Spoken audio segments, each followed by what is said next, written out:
আশা রাখি খুব শীঘ্রই মহামান্য হাইকোর্টের কাছ থেকে একটি রায় আসবে এবং সেই রায় আমাদের সবার মুখে হাসি ফোটাবে।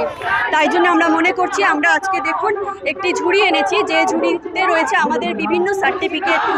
তার কারণ হলো আমরা এই সার্টিফিকেটগুলো কিন্তু কোথাও থেকে কিনে আনিনি, আমাদের বাবা মায়ের রক্ত জল করা পরিশ্রম, মায়ের গয়না বেচে আমরা ডিগ্রিগুলো লাভ করেছি, কিন্তু আজকে একটা আবর্জনায় পরিণত হয়েছে। তাই আমরা চাই যে মহামান্য হাইকোর্ট এবং দিদি খুব সহজেই আমাদের এই ভিক্ষার ঝুলিটা পূরণ করে দিক এবং আমাদেরকে আমাদের আইডেন্টিটিগুলো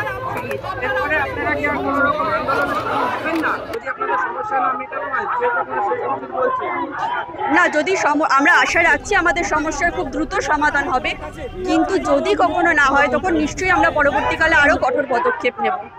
আন্দোলন কখনো শেষ হয় না যতক্ষণ না আমরা আমাদের জীবনের সূর্যের আলো দেখতে পাবো। অনুপ্রিয়া দাস।